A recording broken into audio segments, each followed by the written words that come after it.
नमस्कार विद्यार्थी मित्रांनो, सद्गुरू कोचिंग क्लासेसच्या YouTube चॅनल मध्ये आपल्या सर्वांचे सहर्ष स्वागत। आजच्या व्हिडिओचा विषय आहे बॅलन्सिंग केमिकल इक्वेशन, म्हणजेच रासायनिक समीकरणाचे संतुलन। हा विषय इयत्ता 10वीचा आहे आणि बोर्डाच्या परीक्षेत हमखास विचारला जाणारा 2 मार्काचा प्रश्न आहे। तर बघा, आपण धड्याच्या खालचाच म्हणजे प्रश्न क्रमांक 7 मधील चौथं गणित घेत म्हणजे चौथं इक्वेशन बॅलन्स करण्यासाठी घेत आहे। इक्वेशनचा आहे NaOH plus H2SO4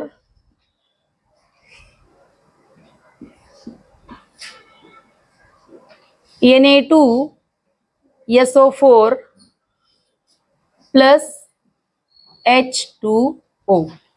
ओके, याच्यामध्ये तुम्हाला प्रश्न दिलेला ॲक्वाशियस किंवा लिक्विड सॉलिड वरचे एरो खालचे एरो लिहायची गरज नाही। नॉर्मल आपण इक्वेशन लिहिलं।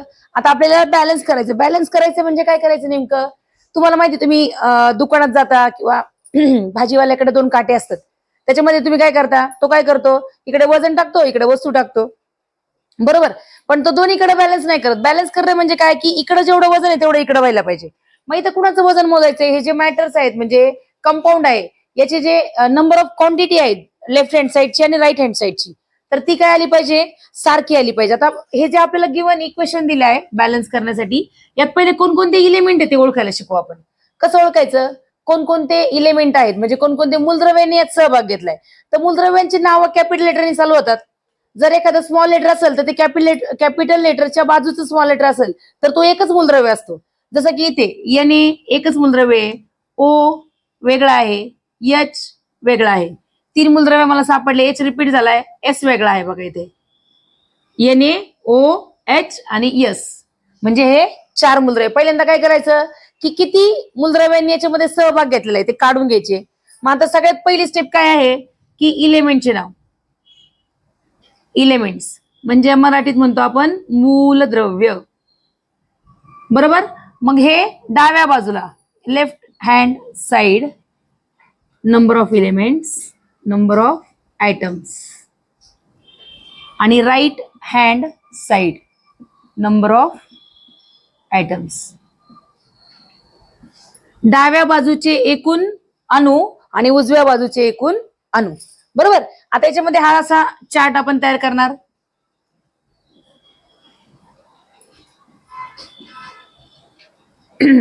याच्यामध्ये आपण इलेमेंटचे नाव काय? पहिला Na, दुसरा O, नंतर H आणि S ओळीने घेतले।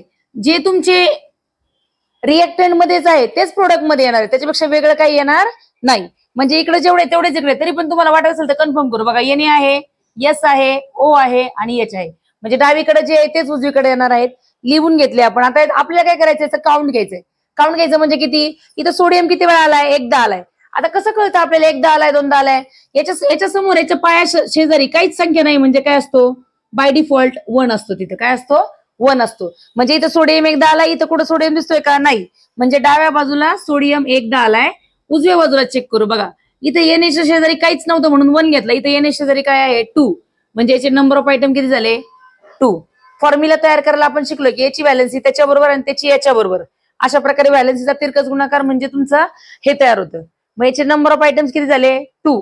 मग इथं आपण 2 लिहिला, बरोबर। आता काय करणार? पुढे ऑक्सिजन घेतला, ही डावी बाजू आहे, डाव्या बाजूमध्ये ऑक्सिजन इथे एकदा आणि इथे 4 वेळा आलाय। आता मध्ये बेरीज चिन्ह आहे की नाही? मग हा आलेला 1 ऑक्सिजन आणि इकडचे 4 ऑक्सिजन यांची काय होणार? बेरीज होणार। मग 4 आणि 1 किती झाले?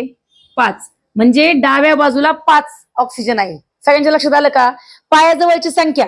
आता तुम्ही म्हणता मॅडम इथं आपण 4 घेतले, मग हा काय घ्यायची गरज आहे? नाही, हा इथं काय सांगितलंय? प्लस सांगितलं ना, हा अधिक हा, म्हणजे हा 1 वेळा आलेला आणि हा 4 वेळा आले, यांची काय होणार? मध्ये बेरीज चिन्ह म्हणून बेरीज होणार। 4 आणि 1 किती झाले? 5। इथं आपण 5 लिहिले। आता इथे काय करणार आपण? इथं चेक करणार, इथं ऑक्सिजन किती वेळा आलाय? इथं पायाजवळची संख्या 4, पुढं काही नाही त्यामुळे 4च घ्यायचा, आणि इथं काहीच नाही म्हणजे 1। 4 आणि 1 5, म्हणजे ऑक्सिजन बॅलन्स आहे ऑलरेडी। ओके, आता हायड्रोजनची संख्या मोजू। इथं हायड्रोजन 1 वेळा आणि इथं 2 वेळा। 2 आणि 1 किती झाले? 3। डाव्या बाजूला चेक करू, हायड्रोजन हायड्रोजन हायड्रोजन किती वेळा आलाय? 2 वेळा। किती वेळा आलाय? 2 वेळा। सल्फर बघा, आता सल्फर इथं किती वेळा आलाय? आता हा S आणि O च्या फोर्थचा काही संबंध नाही। S किती वेळा आला? इथं एकदाच आलाय, मग तिकडं पण किती वेळा आलाय? एकदा. जर तुमचा असा असला असता तो SO4 कसा असा असला असता तो यसला पण 4 आणि ओला पण 4 झाला असता. आता तो काय यस एकटा आहे. काय आहे? एकटाच आहे. असं जर असला असता तो ब्रॅकेट करून 4 तर तो दोघांचा झाला असता. आता तो एकट्याचाच आहे. म्हणजे यस इथे एकदा आहे इकडे पण एकदा आहे. आता मला सांगा आपलं पहिली स्टेप पूर्ण झालेली आहे. याला म्हणतो आपण स्टेप 1. आता याच्यामध्ये काय केलं आपण? काय केलं स्टेप 1 मध्ये? एकदा रिवाइज करू आपण. काय केलं? 11 ची नावं लिहिली. डाव्या बाजूला किती इलेमेंट आलेत आणि उजव्या बाजूला किती इलेमेंट आहेत हे लिहून घेतलं. आता याच्यानंतर आपल्याला काय कळणार की काय इम्बॅलन्स आहे? सोडियम इम्बॅलन्स आहे, नंतर तुमचा हायड्रोजन इम्बॅलन्स आहे, ऑक्सिजन आणि सल्फर बॅलन्स आहे. मग आता आपण सोडियमला बॅलन्स करण्यासाठी जर इकडे सोडियम 2 आहे, आपल्याला इकडे 2 सोडियम पाहिजे. आता आपण बदल कुठं करणार? इकडे जास्त आहे, अजून जास्त टाकून चालेल का? नाही. तर आपण इथं लेफ्ट हँड साइड मध्ये चेंज करणार.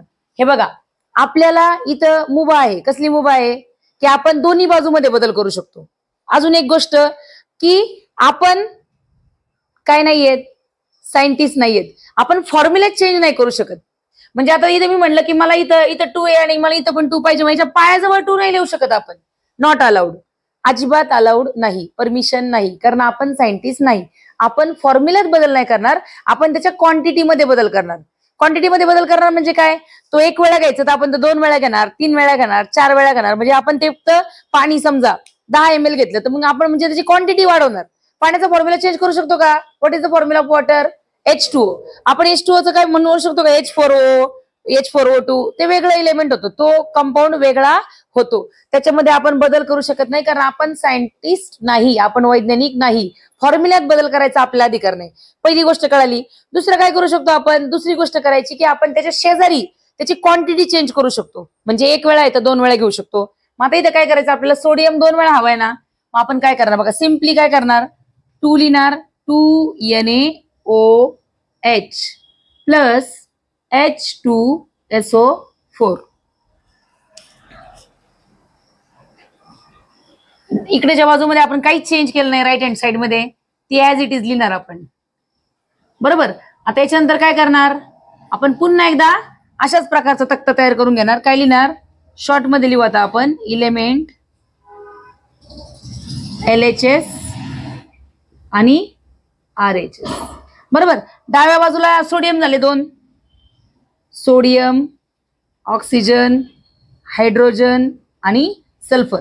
डाव्या बाजूला सोडियम 2, उजव्या बाजूला सोडियम 2. ह्या बाजूमध्ये आपण काहीच चेंज नाही केलं, ती बाजू आहे तशी लिहून घ्यायची. इकडं काय केलं का? आता बघा काय झालंय, इथं 2 दिल्यामुळं हे सगळे बदलले. कसे बदलले बघा? ऑक्सिजन किती झाला? इथं पायाजवळचा 1 आणि इथलचा गुणाकार बे. ऑक्सिजन इथं 2 झाला आणि इथं 4. 2 आणि 4 किती झाले? 6. म्हणजे ऑक्सिजन चेंज झाला. एकाला बॅलन्स करायला गेलो, दुसरा काय झाला? इम्बॅलन्स झाला. एकाला बॅलन्स करायला गेलो, दुसरा इम्बॅलन्स झाला. कारण का? हा फॉर्म्युलाच असा आहे. काय त्याच्यामध्ये एकाची क्वांटिटी वाढवली की बाकीची ऑटोमॅटिक वाढणार आहे. ऑटोमॅटिक काय होणार आहे? वाढणार आहे. मग आता हा 2 म्हणजे हा 1 टाइम्स होता, तर 2 1 जा 2 आणि हे 4 6 झाले. इकडे आपण काही बदलच केलेला नाही. हायड्रोजन बघा, हे 2 आणि हा 1 किती झाला? हायड्रोजन अलीकडे 3 झाला. आणि सल्फर मध्ये काही चेंज झाला का? इकडे पण 1 आहे, तिकडे पण 1 आहे. आता बघा आपण एकट्या सोडियमला चेंज करायसाठी गेलो, बॅलन्स करायसाठी गेलो, तर 2 आयटम काय झाले? इम्बॅलन्स झाले. इथपर्यंत सगळ्यांना कळाले नक्की? आता काय करणार आपण? याच्यामध्ये अजून इम्बॅलन्स कोण आहे?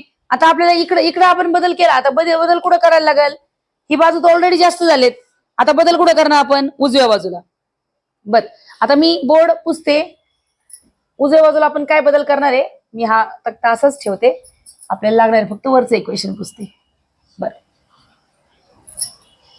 आता इक्वेशन मध्ये आपण काय करणार की आपली लेफ्ट हँड साइड मध्ये काही चेंजेस करायचं नाही, तर आपल्याला राईट हँड साइड मध्ये चेंजेस करायचं. बघा राईट हँड साइड मध्ये कुठं चेंजेस करू आपण?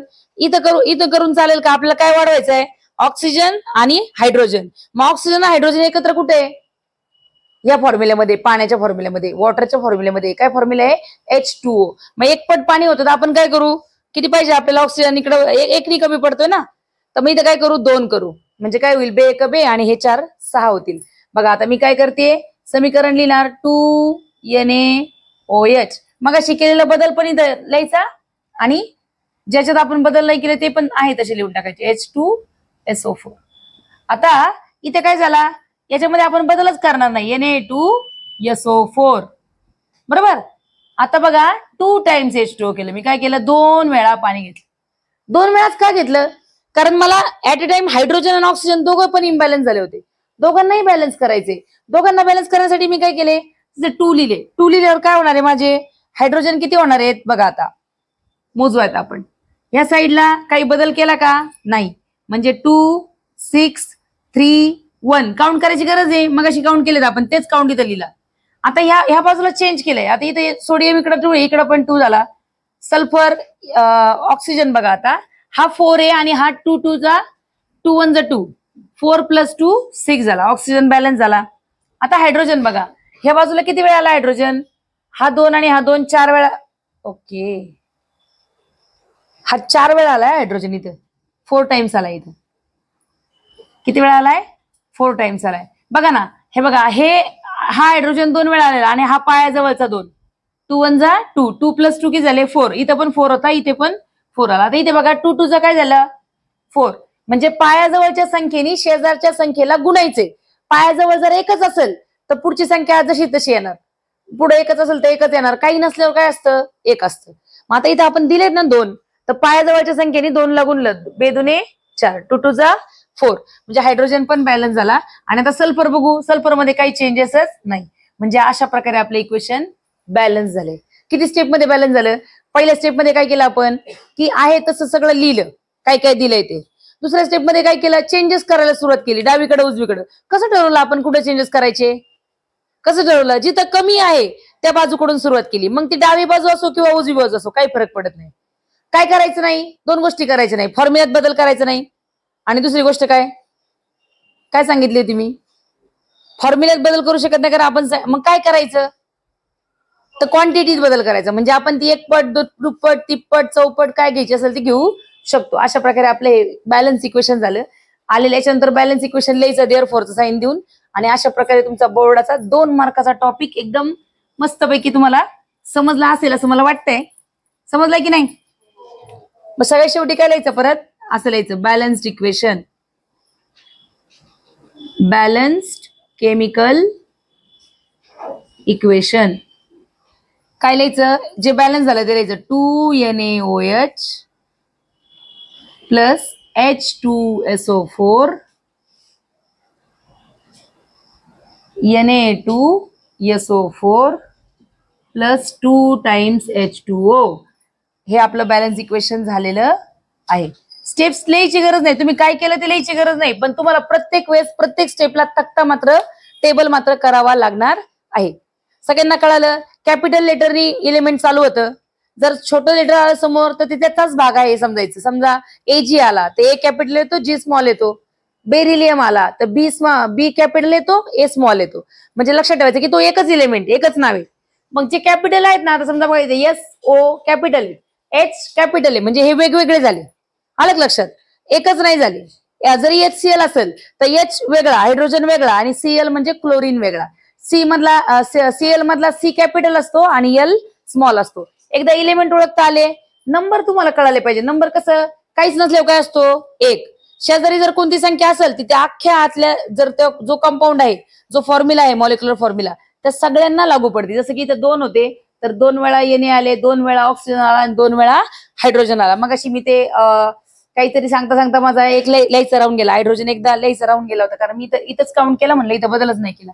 तर हा 2 वेळा हायड्रोजन आणि हा 2 वेळा हायड्रोजन, तो किती आला होता 4 हायड्रोजन आला होता. म्हणजे आपण फक्त 2 स्टेपमध्ये केमिकल इक्वेशन बॅलन्स केलेलं आहे, आणि 2 मार्काचा टॉपिक तुम्हाला चांगल्या प्रकारे कळाले आहे. आशा आहे तुम्हाला आजचा व्हिडिओ कळला असेल. भेटूया पुढच्या व्हिडिओमध्ये. धन्यवाद.